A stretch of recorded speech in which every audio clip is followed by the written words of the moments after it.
Assalamu alaikum. Walaikum assalam. How are you, beta? Alhamdulillah, how are you guys? Yes, I'm good, thank you. And now, can you see this page? Yes or no? Yes, I can see this page, Surah Baqarah. Yes. This is Surah Baqarah.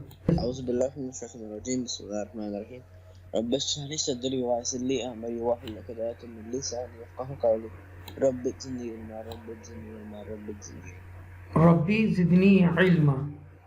ربي زدني علما ربي Okay, beta, yesterday we learned Surah Fatiha, and it is the first surah of the Holy Quran, and it has 7 verses.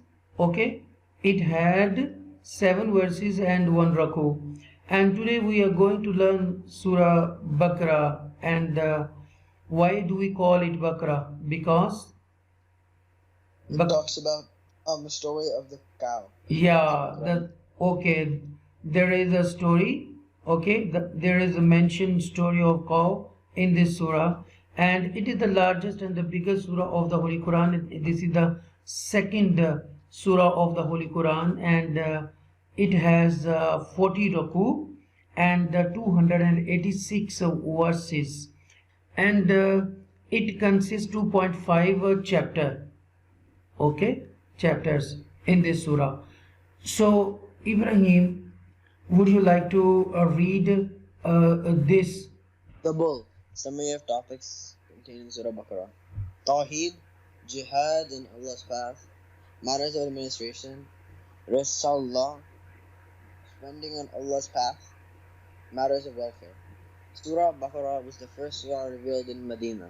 Since there was a strong presence of Jews in and around Medina, this surah addresses them in detail. Among them were many affluent and learned people. Therefore, if these people were addressed and convinced of the truth of the Islam, they'd be able to influence many others. By constantly making mention of Tawheed, all aspects of it are discussed, and its antithesis, Shirk, is refuted from all angles. This is necessary because the Mushrikeen, Jews and Christians were involved in the following 3 types of Shirk. And do you understand what said Allah in this surah?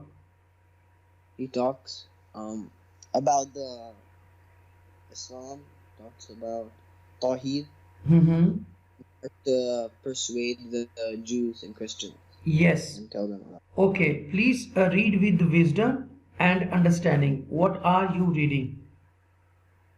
Okay. Considering the angels, saints, and idols as beings who possess knowledge of the unseen, and they call on them for assistance in their difficulties. Yes. They used to take oaths and sacrifices in the names of their gods, and even erected altars where these would be offered. They believed that making these offerings, their gods would be pleased with them.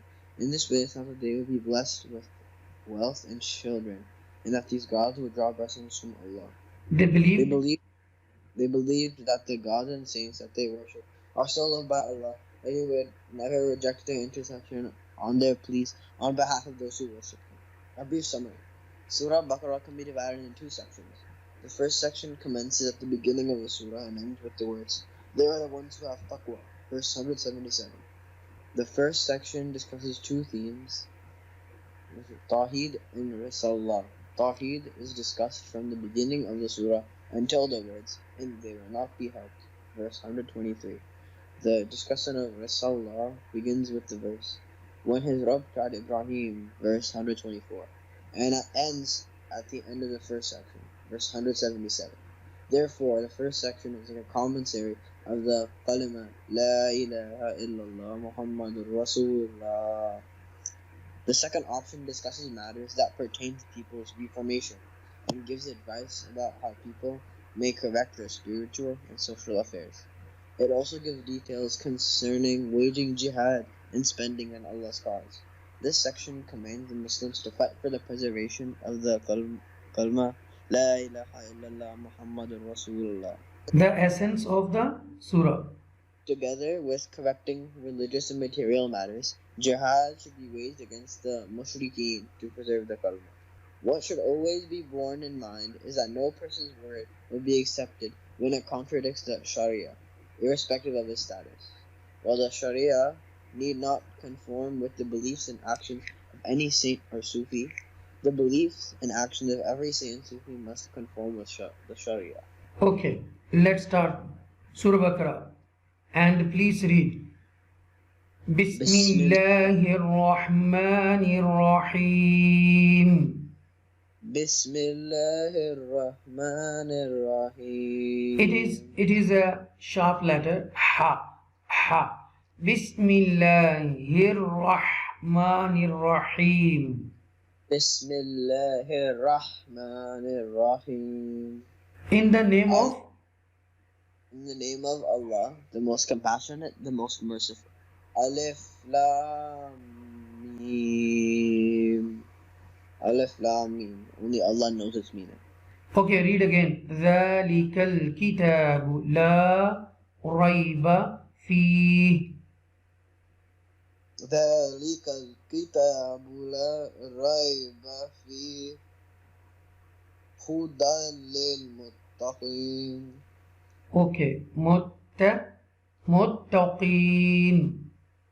Muttaqin. There is no doubt or error in this book, the Quran, which Muhammad peace be upon him recites to you. In it is a means of guidance for those with taqwa, for those who carry out what they are commanded to do, and who abstain from what they have been forbidden. الذين يؤمنون بالغيب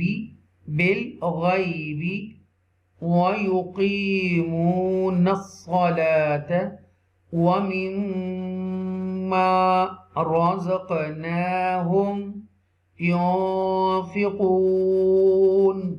الذين يؤمنون بالغيب ويقيمون الصلاة ومما رزقناهم ينفقون.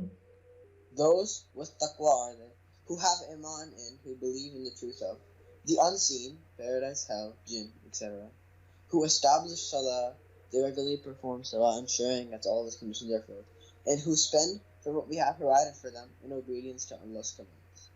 والذين يؤمنون بما أنزل إليك وما أنزل من قبلك وبالآخرة هم يوقنون.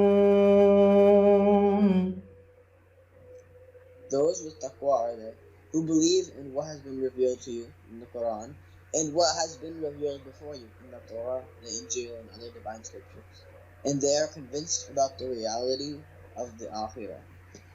MashaAllah, Sadaqallah Azim, and you read excellent today. And may Allah keep you always happy and succeed you in Deen, Dunya and Akhirah. May Allah forgive us our all sins and protect us from all the standing forces and their strategies and plannings. Thank you very much for watching. Okay, beta, now call your brother.